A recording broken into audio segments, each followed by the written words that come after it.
know which way they're coming. Wait, here she is! Here she is! Get on the ground! Get on the ground! Put the car in park! Step out of the vehicle! Step out! On your face! Now! I got lethal. I got hands. Jesus, yeah. You need to go with. Hey, What's going on, squad? Are you bad? Rape and pillage the earth and think you don't get judged. Got a cup of water, cup of coffee.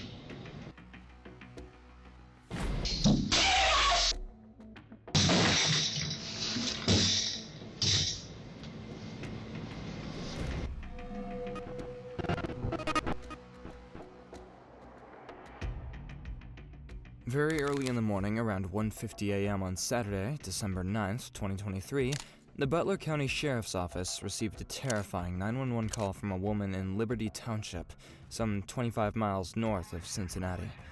Her words coming out in terrified mumbles, she told the 911 operator that, "My baby's been shot. My baby's been shot." Officers quickly responded to the call, but when they arrived there, they were greeted with one of the most horrifying scenes anyone could ever possibly come to face with.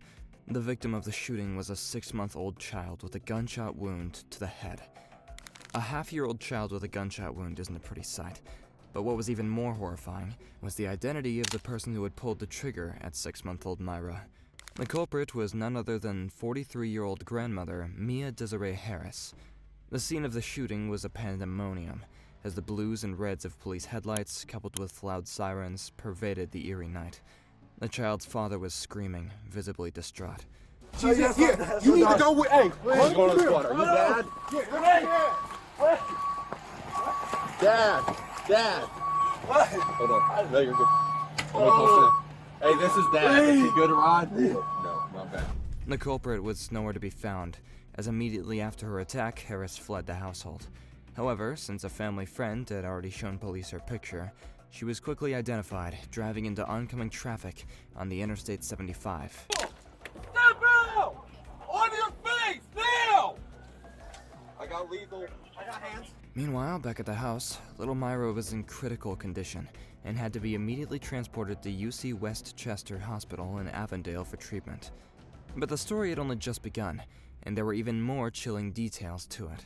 Myra's mother, Destiny, in an interview she gave to the police, revealed that that night she had been asleep when Harris suddenly woke her up and threw her on the floor. Before then, for days, Harris had kept saying, "Get off me," and "I know you're in my house, I know you can hear me," as though there were other entities in the house with her. Things came to a head that night when, after dragging Destiny out of the bed, Harris began punching her in the mouth and the head.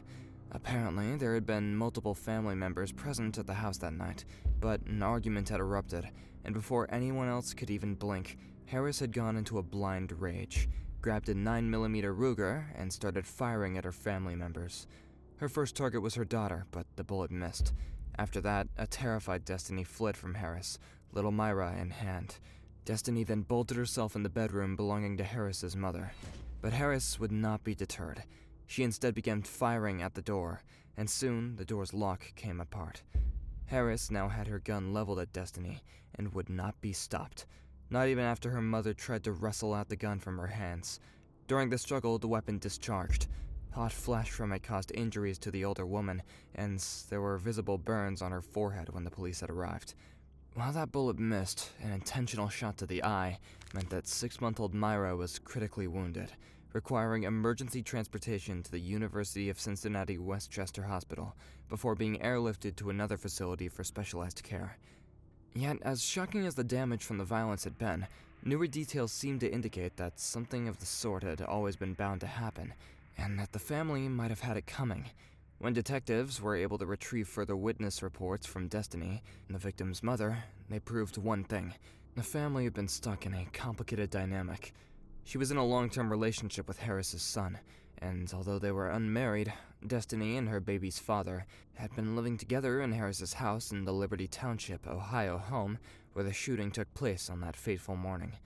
From Destiny's statement, it was clear that Harris hadn't been particularly impressed with her live-in arrangement.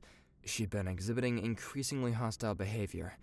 In fact, just days before the incident, Harris had angrily woken up Destiny, screaming at her because the baby was crying. Later that day, Harris accused Destiny of trying her, but eventually later apologized and claimed that she was fighting demons. That singular incident was just one of the many episodes in a pattern of escalating aggressions, which eventually culminated in violence that led to 6-month-old Myra's critical injuries.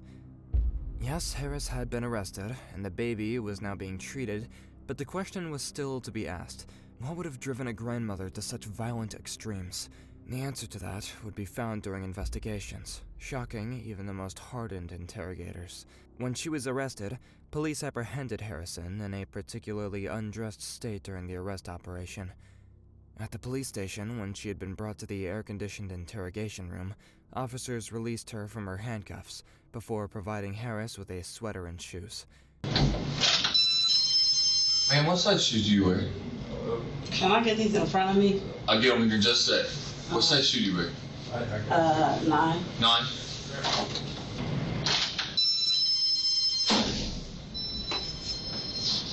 Thank you. Need anything else? You need to use the restroom or anything like that? Sure. Drink coffee? Nope. Okay.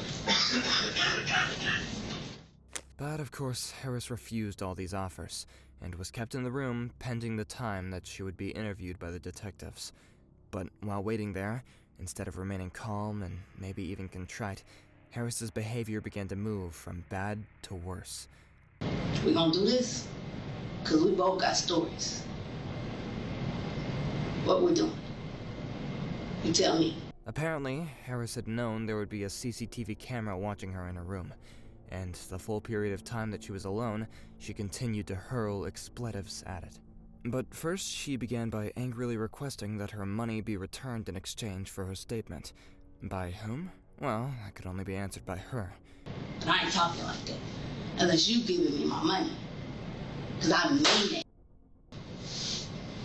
I don't care about you having my ID or none of that. I want my. You can't deny what you did to this body right here. You can't deny what you did to me. Run me my money. Run me my rape and pillage the earth and think you don't get judged. Now, Harris's line of thought was becoming difficult to follow. Was she angry that she had been wronged, or was her anger at environmental disruption? Cup of water, cup of coffee.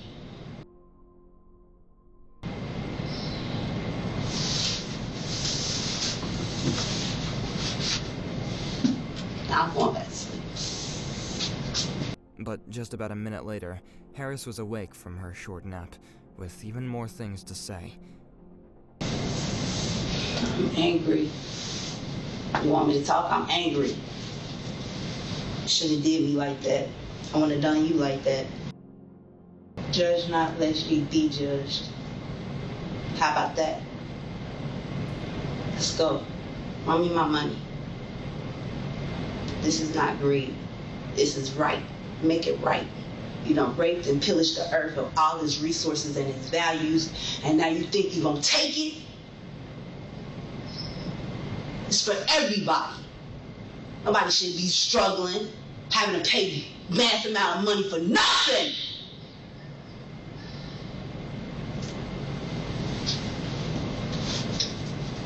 Y'all can leave me here, lock me in a prison, whatever you think you're gonna do, I got a story too. Let's go. I don't care what you do. Harris's winded rant was now beginning to take form, and it seemed that she was complaining about systematic inequalities in society, parading herself as some sort of avenger. Moments later, Harris, momentarily repulsed by the mess that she had made a half-hearted attempt at cleaning up the room, but did nothing about the mess that she had made on the table. You marked me already. You marked me already. So we can talk about it all, or you just let me out. No. You raped and pillaged me and discarded me. Ooh, no. No. I want my stuff. So we can sit here as long as you want. And if you keep making me sit and wait, I won't start talking. I'm gonna start releasing. This Mother Earth. This is Earth. This is Mother Earth. And you raped and pillaged her. Took all her resources and broke her people. It took the wealth and did this to me, and you don't think? Nah, you don't get that. You don't get away with that. You don't get away with that. You don't get away with that. Don't tell me what belongs to me and what don't belong to me. Divine is divine.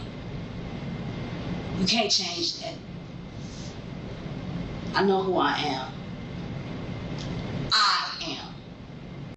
It was quite obvious now. These were the ravings of an unstable or near unstable person, thoroughly convinced that she was taking vengeance for the injustice being meted out on Mother Earth and its inhabitants, at least according to her. All y'all, even the ones that's got me in here, y'all ain't got no authority. Matter of fact, let me go. Y'all ain't read me no rights. Y'all ain't read me shit. Can I go? No, have a seat. Then what's we doing? Cause y'all ain't doing nothing. We're gonna be there to talk to you. When? Cause I've been here for some time. You've been here for about 35, 40 minutes. No, it hasn't been. Yes, ma'am. No, it hasn't been. Okay. No, it hasn't We'll be been. in right now. Talk to you just a sec. Give me just a sec. Y'all watching me. I know you watching me. Talk about it's been on 30 minutes. It's been longer than that. Stop it. It's been hours. I know what you're doing. Let me out of here. I don't want to be that kind of person.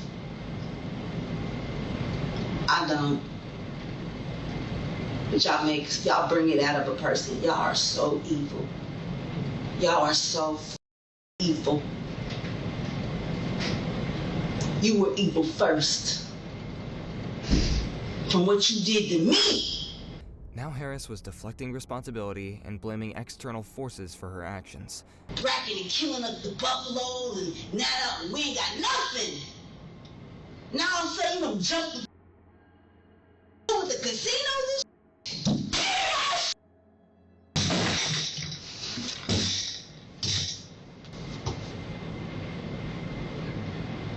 I'm not crazy. I know what you done did. And I know what you done did to the black families of this earth. Oh, what happened? We gotta fix this, man. Eventually, the detectives did arrive, but when they got there, the state in which they had met the room was absolutely deplorable, and so they had to immediately clean up the place. Again, before they even began interrogating her, the officers did their best to make her as comfortable as possible. Like something else to drink? I ain't drinking. Yeah. Do you need to use the restroom? Nope. Just want to leave. I don't want my stuff. And yet again, Harris refused. Eventually, after being read her Miranda rights amidst much back and forth, the interrogation began. I'm not talking anymore. So there's nothing we can do to help you. That's what you're saying? Not a thing in the world. Other than letting me go and giving me my stuff. Nope. Harris would remain unresponsive for long, awkward silences. Nothing the interrogator said could draw her out. Eventually, this worked. Okay? The only reason we're in here is to get your side of the story. That is it. Because there's, as you know, two sides to every story. Mm-hmm. Right? Mm-hmm. And we got every other story except yours. Is that fair to you? No, it's not. So you're just going to let people think that you're an absolute monster. You're good with that. I'm not a monster. I know you're not a monster. We know you're not a Girl is monster. a monster. We already got the demon, the crazy person, right? I'm not crazy and I'm not a demon. That's what the world is saying. You're the only one that can tell us otherwise.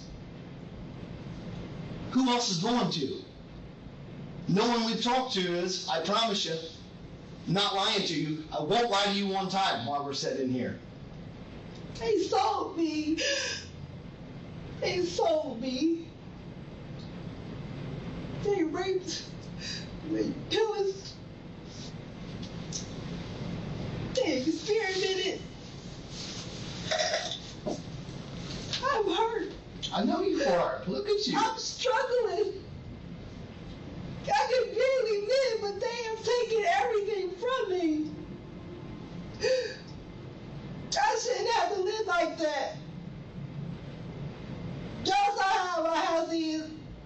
ain't just about it being cluttered.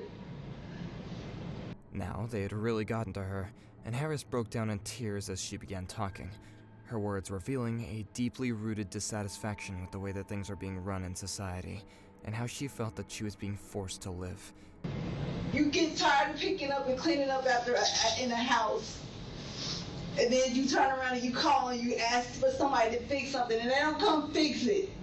But also, she appeared irritated by her family members. However, Harris couldn't pick a particular entity to be angry with. Her rant kept on going back and forth from her family to her employers. They don't come fix it, but they keep going up on my rent. They've been going up on my rent. I've been there 17 years. I go get a job, I can't get a job to pay me worth nothing. I know who I am in this world. They have held me down and kept me down, and they have raped and pillaged and took everything from me every time I go to a job. Every time. Can't pay me no money, but they want to keep pushing me up higher and higher up in their company. But I'm making the money, but they can't pay me. I can't even move out. All I can do is rent. Then you want to talk about, oh, we can take care of you. No, I don't want you to take care of me. You could have paid me. And then you turn around and you took the oil and you took the gold, you took stuff out of the earth that belonged to everybody. The food, the trees, all of that for civilizations, for freeways and roadways, for what? Harris's rant soon crashed into her, loudly screaming at the detectives. I'm angry! Let it out.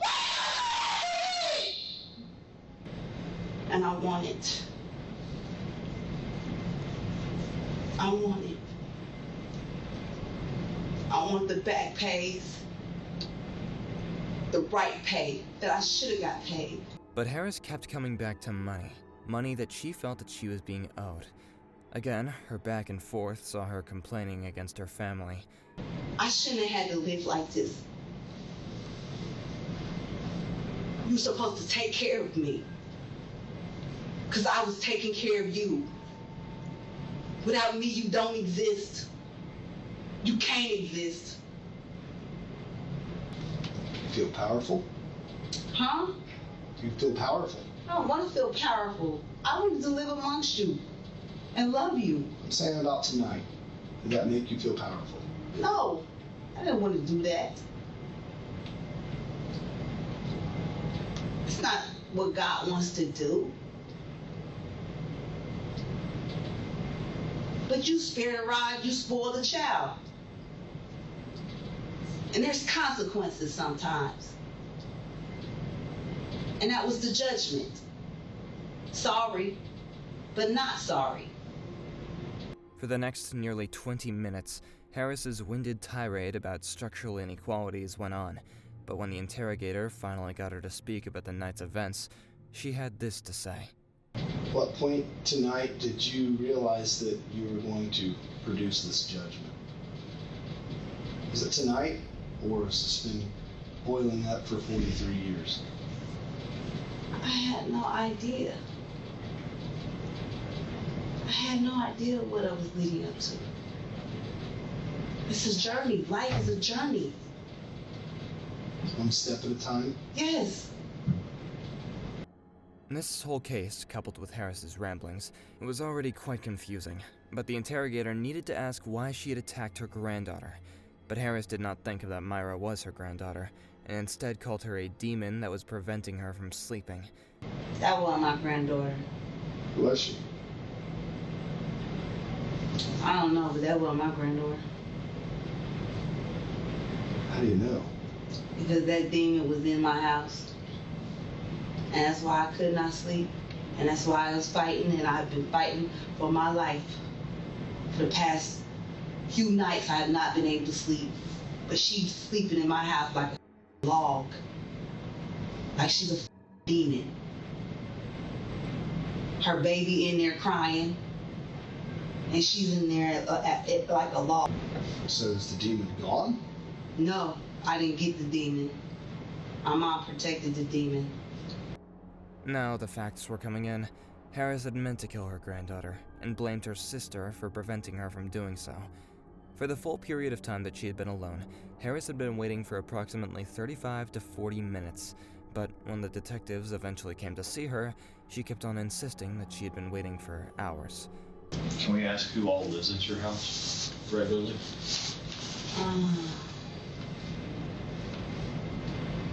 Malachi Chance. And who they are to you? He's supposed to be my son, but he wanted to beat on me. Okay. And he has, and that's the den.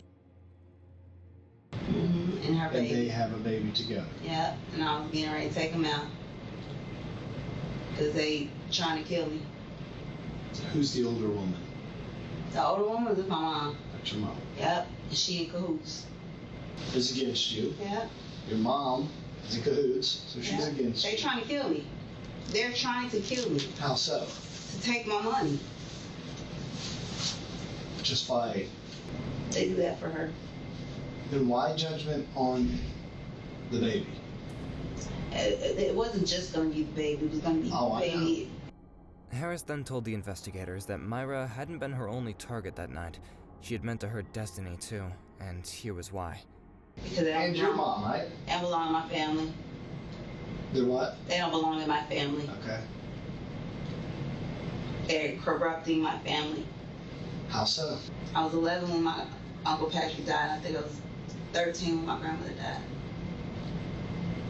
And then I moved down here when I was 14. From where? Columbus. Who'd you move here with? My mom. Actually, I moved from my dad's house to my mom's house. You didn't like living with your dad? No, he's evil. He's very evil to me. Okay. Very abusive. Both of them were. Both of them are very Did abusive. your mom allow it? Now we see Harris confessing to the investigators a pattern of abuse that had been going on when she was younger. Yeah, my mom was the one that wanted to turn me into a whore. It was her choice to turn me into a whore. That's why I passed judgment on her. Because I told her I wanted to live for God and wait till I got married. And she corrupted me. Put a spell on me to be a whore. And then my dad activated it by keep calling me a whore for 7 years straight. And she activated that by allowing someone to molest. Harris could not give the investigators an accurate timeline of the duo's relationship. But she was sure to insult Destiny for not having an education and for being jobless. She uneducated. She don't have an education. She just, her mama disowned her, threw her out in the streets. And you ain't. She not trying to go get a job. She not trying to go get no education. Nah, you're not getting in this line. That, not this lineage. We don't do that. We earn. We work. They feel like I feel. Congo feels like I feel. When asked if she felt she would be punished, she had this to say. Think you should be punished? No, Why? because fair is fair. You attempted on me, and I beat you at your own game. Checkmate. How am I wrong when you started the attack? Eventually, throughout Harris's tirade, it was clear that she had a bone to pick with everyone but herself. In her eyes, her actions had been a result of the suffering that she had been made to endure in the hands of everyone else. Everyone here included her immediate family, but even more confusingly, the organized society. Harris had been suggesting herself as some sort of avenger who had done what she had done as retribution for all the wrongs that had been going on in society for so long without any justice. But her words did little to absolve her of the guilt of her crimes. In court, she had little choice but to take a plea deal. Doing so meant that she'd pleaded guilty in September to 1 count of felonious assault with a 3-year gun specification, instead of 3 counts of felonious assault and improperly discharging a firearm at or into a habitation that she'd been charged with previously. The 2 charges dismissed were in connection with alleged assaults on 2 other family members in the house. Her defense counsel claimed that she had only just snapped that night, but the state prosecutors said otherwise. According to them, she was a user of marijuana, and in the days leading up to the tragic event, she had been buying marijuana from a different dealer and using it more often. It all came to a head on October 29, 2024, when in the presence of her family members, Butler County Common Pleas Judge Dan Howie sentenced Harris to an indefinite prison sentence of 9 to 12 years in prison. The court had established that she wasn't suffering from mental illness, as Harris was examined 3 times by forensic psychologists while her case was pending and was found not to have a criteria for severe mental health disorders. Now she faces a prison sentence of up to 15 years. As for little Myra, miraculously she didn't die, but the incident left her with many physical challenges. But what did you think of all that? Was 9 years too soft a punishment for what Harris had done? Or do you think that she was actually mentally unwell and should have been tried as so? Let us know in the comments.